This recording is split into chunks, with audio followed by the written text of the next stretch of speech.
Estamos aqui na sala de estar do programa TV Com Tudo Mais, agora para falar de medicina. Estamos recebendo o Luiz Henrique, andrologista. Tudo bem? Bem-vindo ao programa mais uma vez. Luiz Henrique, que novidade é essa, chamada de telemedicina? A telemedicina é uma modalidade de atendimento médico que não exige a presença física do paciente no consultório. Ela é uma modalidade aceita pelo Conselho Federal de Medicina e pelo novo Código de Ética Médica. Lógico, tem que ser respeitado algumas regras, alguns requisitos. Mas basicamente é quando você pode atender o paciente sem ele estar ali na sua frente.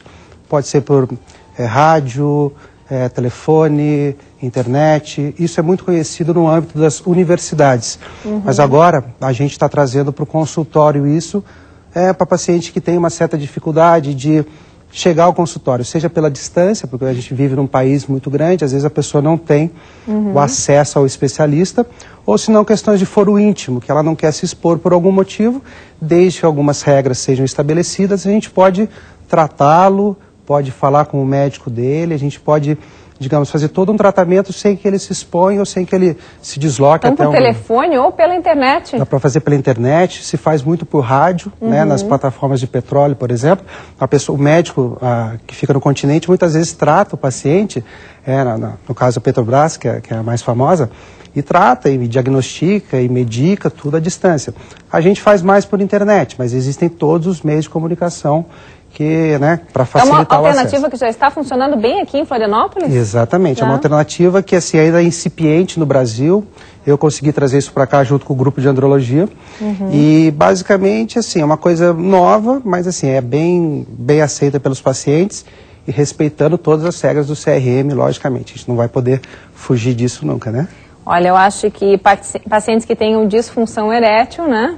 Mas essa é uma grande vantagem, Rúbia.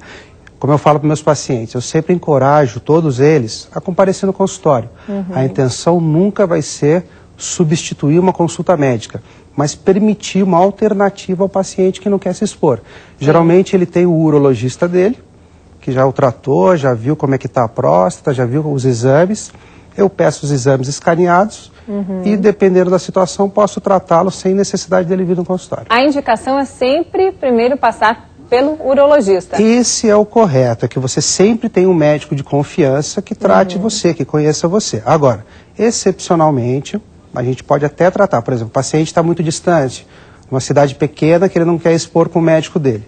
Respeitando as regras do CRM e do CODAME, que é um manual de ética aí que a gente tem para a internet, tudo pode ser feito sem a necessidade dele se deslocar. Mas lógico, eu sempre encorajo eles a virem, mas dá para fazer sim à distância, sem problema nenhum. Vamos falar então, Luiz Henrique, sobre disfunção erétil.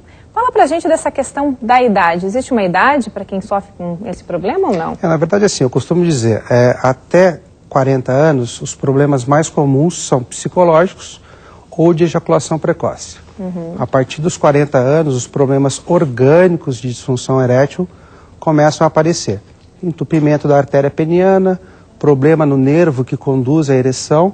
Então, quanto mais velho, mais orgânico é o problema, e quanto mais novo, mais psicológico. E qual o paciente mais fácil assim, de chegar, de ir até o consultório? É o mais novo, com menos de 40 ou com mais de 40? Geralmente é uma pessoa mais idosa não, mais velha, né? Porque ela já digamos, ela sofreu muito tempo, ela já amadureceu aquilo na cabeça dela. E que se acomodou assim com a situação. Se acomodou então. e assim, ela começa a ver que ela tem que resolver. E geralmente quando uma pessoa que a pessoa mais velha é mais madura naturalmente, ela vai procurar. Agora o jovem não, o jovem vai lidando com o problema e às vezes sofre desnecessariamente. Então abaixo de 40 anos é mais psicológico. Psicológico e ejaculação precoce. Acima de 40 anos, problemas mais orgânicos mesmo. Aí ejaculação precoce e disfunção erétil, mas com uma base orgânica. A gente consegue examinar e ver que tem o problema. E dá para tratar tranquilamente, com certeza absoluta, à distância mesmo, como você acabou de falar. Como eu falei, o certo, o ideal é que compareça, mas dá para a gente tratar à distância sem problema, na intimidade da pessoa. Digamos, a pessoa não quer se expor, ela tem o direito de estar na casa dela, onde ela sofre problema junto com a esposa, entrar na internet, saber que do outro lado tem um médico especialista confiável e fazer todo o trâmite ali, lógico, voltando um pouquinho, respeitando algumas regras que não convém a gente ficar falando aqui, né? Alguns fatores como alimentação, álcool e cigarro, eles podem acabar influenciando no desempenho sexual? ele influencia tanto na qualidade da nossa circulação como no corpo humano. Por exemplo, problema de colesterol entope uma coronária. Problema de obesidade entope uma coronária. Você imagina uma artéria peniana que é fininha. Então, assim, pessoas mais obesas, que têm uma alimentação inadequada, têm uma disfunção erétil devido aí aos problemas de circulação. Agora, exatamente na hora da relação, se você tiver uma alimentação muito pesada, é como exercício físico, né? Então vai ficar um pouco comprometido. Então, se quer namorar, um sushizinho, senão você pode ir numa pizzaria, rodízio, tranquilo. Tá, e tem algumas perguntas, né, de telespectadores, doutor Luiz Henrique. Primeiro, a masturbação rápida, falando agora de ejaculação precoce, né? Ela leva à ejaculação precoce? Com certeza sim. Geralmente, quando a gente vai conhecer o nosso corpo, o homem, ele começa a praticar masturbação quando ele é muito novo. E é uma coisa meio escondida, é uma coisa que ninguém pode ver, é uma coisa meio tabu. Então ele se condiciona muitas vezes a fazer isso rápido, porque alguém vai chegar, porque eu estou com a revista aqui, então tem que ser algo meio rápido. Então ele acaba condicionando muitas vezes e levando para a vida adulta aquela masturbação rápida, com ejaculação rápida, e começa a ocorrer na relação sexual. Como ele aprendeu daquele jeito, para desaprender, aí leva um tempo também, tem que tratar, tem que medicar, tem que orientar. Mas assim, basicamente a masturbação rápida, digamos assim, ela pode levar a problema de ejaculação precoce no futuro. Outra dúvida é as pausas durante a relação sexual, se elas funcionam, né? Porque quem sofre com esse problema geralmente prefere adotar né, esse ritmo. Olha, essa é um tipo de técnica que a gente chama de start-stop. Quando vai quase ejacular, você parar a relação. Mas tem algumas... Essa é uma técnica, a gente pode evoluir depois para essa. Porque se ficar toda hora naquele para e recomeça, a parceira reclama e o clima esfria um pouquinho na hora que o homem para, né? Então, assim, essa é uma técnica inicial, dá pra gente usar, só que depois tem que ser evoluindo com outras, porque ficar também só nessa, daí a pessoa acaba depois não conseguindo controlar. Então, essa é uma das técnicas, funciona, mas com ressalvas, eu diria assim. Acho que esse problema de disfunção erétil, ele atrapalha bastante, né, a relação afetiva, né, de qualquer casal, né? Inclusive a autoestima, né? Quando eu falo, por exemplo, existe um dado da Sociedade Brasileira de Urologia que fala em 40% dos homens adultos têm problema de disfunção erétil ou ejaculação precoce. Mas a gente não está falando só do homem, né? Tem a parceira que está com ele, então assim, é um problema que afeta o casal. Então realmente a intimidade complica, a relação muitas vezes complica, às vezes a mulher leva para ela, porque acha que o problema é com ela, o homem não vai no médico. 90% dos homens que sofrem em silêncio em casa. Então, assim, acaba afetando todo o tratamento. Porque a mulher, quando sente uma dor, alguma coisa, ou algum problema de saúde, vai no ginecologista. Né? O homem fica sofrendo e a mulher, às vezes, sofre por tabela, né? Porque uma relação sexual fica complicada. Nesses casos, então, o ideal é que a mulher leve. Dá uma empurradinha, entra na internet, pode fazer um cadastro clínico, muitas vezes lá no site. Dependendo da situação, a gente já consegue até orientá-los à distância, sim. Então, você de casa continua mandando as suas perguntas aqui sobre sexualidade para o Dr. Luiz Henrique Pereira. Vai continuar com a gente. Daqui a pouco a gente volta para conversar com ele. Olha, já passou quase 1h30 de programa. Já chegamos ao último bloco aqui do seu TV Com Tudo Mais. Vamos voltar a conversar com o andrologista Luiz Henrique Pereira. Bem, doutor, primeiro, tem um tempo médio de ejaculação aqui do brasileiro? Olha, tem um estudo que foi publicado há pouco tempo que indicou que o tempo médio da ejaculação é de 7 minutos e meio no brasileiro. Isso varia muito, né, de estudo para estudo, de localidade, mas a média que se achou foi essa aí de mais ou menos 7 minutos. Lógico, isso varia muito, mas é um número que a gente tem na literatura, sim. Já que a gente está falando em ejaculação, né? Qual é o tratamento para ejaculação precoce? Existem diversas abordagens. A gente sempre começa com medicação, né? Uma das opções é o spray sublingual, né, que a gente usa. Ele faz com que as estruturas responsáveis pela ejaculação fiquem mais tranquilas, digamos assim. Elas não contraem na hora de ejacular, então elas ficam mais soltas e a pessoa acaba demorando um pouco mais. Depois que a gente tem que tirar a medicação, existem técnicas de controle e de fisioterapia que ajudam a pessoa quando for sair do remédio. Porque o remédio ajuda no começo, mas depois a pessoa tem que ir aprendendo também sem medicação, naturalmente. Deixa eu ver os meninos aqui do Borog Banda.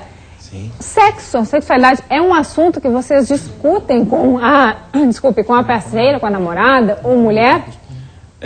Eu sou um cara solteiro, né? Então eu não vou poder responder, não vou poder ajudar, mas eu tenho os meninos aqui solteiro que são... hoje, né? Mas certamente já teve namorada. Com as minhas namoradas a gente sempre teve uma relação assim sobre esse assunto de sexo, a gente sempre foi bem aberto, assim, a gente se tivesse algum problema, assim, a gente sempre conversava, sempre, né, ajeitando. Eu acho que os dois, né, estando felizes naquele momento, eu acho que é a satisfação do casal, né? Eu acho que não adianta também só eu estar, né? Essa feliz, vida contente, noturna, né? de vocês não preocupa um pouco com relação, ao relacionamento mesmo? Desculpa, eu não entendi a pergunta. A vida noturna, o fato de vocês trabalharem à noite. Atrapalha um pouco, né, essa nossa vida, assim. Tanto que eu não consegui arrumar uma namorada ainda, né? Mas assim, tem o pessoal que é casado que não fala o contrário, né? Então, de repente, o problema é comigo, né? Mas assim... Quem é casado? Apresenta a banda pra gente, isso, por favor. O Marquinho Nega House, que é um dos caras que é casado. Aí tem o Neguinho também, Guilherme, que tem namorada. Eu acho que eu sou a única ovelha negra da família aqui. O Marinho também, que é um cara comprometido. Fala um pouquinho aí, não sei, vocês podem dar um exemplo aí. Exemplo de? Do relacionamento de vocês aí, se tá tudo bem, se tá tudo ok. Eu acho que tá tudo bem, né? Isso tudo faz parte da intimidade do casal, assim. Tem que ter essa ligação, né? Essa liberdade para conversar, quando as coisas não andam bem. É importante. E no teu caso? Tem que achar a mulher certa, compreensiva, que vai entender o nosso lado, porque não é fácil violar. Agora você vai me dizer que o problema de disfunção tá na mulher, né? Não. A rotina às vezes cansa e a mulher tem que falar, aí ó, tô compreendendo, cansou, viajou hoje, chegou do show, vai descansar, que amanhã tem trabalho pesado amanhã. Mas eu acho que é mais ou menos por aí. Eu acho que, né, no nosso caso, né, como a gente trabalha direto, tá viajando direto, tem que ter esse jogo de cintura do casal. Mas na minha vida, no meu pessoal, eu não tive problema nenhum ainda, graças a Deus, né? Então acho que tá tudo certo, coisa, né, no meu caso. A gente resolve. Não, mas por enquanto eu vou agradecer. Caso algum dia um amigo tem um spray muito eficiente, né, doutor? Tem um sprayzinho bom aí que tá... Agradeço aí, todos os contatos. Suzana, você acha que as mulheres ou os homens têm mais dificuldade para falar desse assunto? Eu acho que os dois. Acho que os dois têm... A gente vê no consultório, só fazendo um parênteses, que a mulher, como ela vai no ginecologista, ela tem aquela intimidade, ela conversa mais com o médico sobre sexualidade. O homem tem mais dificuldade de falar isso, de assumir isso. Eu não sei estatística geral, mas assim, no consultório, quando a mulher, atendo homens e mulheres, a mulher ela é mais tranquila, ela conversa mais, ela já vem daquilo do ginecologista. O homem vem, parece que meio, né? Então assim, ele, pelo que eu observo, a mulher lida melhor com isso. O homem é muito, né, fala demais, gosta de colocar para os amigos, mas no consultório a gente vê que a história é um pouquinho mais delicada. E os tratamentos para disfunção erétil são os mesmos? Basicamente é o seguinte, existem medidas de estilo de vida. Existem alguns sprays sublinguais, existem comprimidos, são os mais comuns. Também temos algumas injeções, usadas em último caso, e a prótese peniana, que é o último da última opção. Mas antes da prótese, antes da injeção e antes mesmo do comprimido, a gente tem resolvido muito com os sprays sublinguais, que não tem efeito colateral, e a gente observa que ao longo do tempo as coisas vão melhorando. O tratamento psicológico também é recomendado? Com certeza. A gente começa sempre com remédio, mas depois, para tirar do remédio, seja ejaculação precoce ou disfunção erétil, um acompanhamento com um psicólogo, algumas orientações, às vezes ajuda, sim, com certeza. Como a terceira idade tem lidado com esse tema, doutor Luiz Henrique? Eles te procuram, eles querem continuar, manter, né, uma relação sexual, uma vida sexual ativa? Como que é? Olha, com certeza sim. Geralmente na terceira idade a pessoa está mais tranquila financeiramente, já está aposentada, ela tem vontade sim, às vezes a gente não sabe, mas no consultório eu tenho pacientes de 80, 85 anos, então assim... Existe o desejo sexual nessa idade, com certeza absoluta. O grande problema é que, às vezes, problemas orgânicos aparecem. Então, a gente tem que tratar o problema orgânico, mas, assim, a sexualidade no idoso, na terceira idade, ela é bem ativa, digamos assim. Dizem porque as mulheres têm menos disposição, menos vontade mesmo de manter relação sexual com seu marido na terceira idade, menos que os homens, né? Acontece porque o declínio hormonal na mulher, ela é muito abrupto, né? Então, assim, às vezes a mulher tem um nível de hormônio, inclusive a testosterona na mulher cai muito também, então ela acaba perdendo o desejo. O homem, como é mais gradual, ele também perde os hormônios, mas é uma coisa mais gradual. Então, às vezes esse descompasso faz com que a mulher não procure o homem e aí o homem tenta investir e não consegue. Tratando os dois, o desejo volta, a libido volta e a sexualidade melhora. Por isso que eu falei, a cabeça da pessoa mais velha é uma cabeça mais tranquila, mais madura. Mas os problemas são orgânicos, daí tem que ser tratados. Você tem um site, né, para as pessoas entrarem em contato com o você? grupo de andrologia.com.br. Pode entrar em contato, tirar dúvida. Lá existe também algumas avaliações clínicas, que a gente pode até fazer uma pré-análise do quadro, e dependendo a gente consegue até fazer um tratamento um pouco mais complexo junto com o médico da pessoa. Obrigada, doutor Luiz Henrique, pela participação.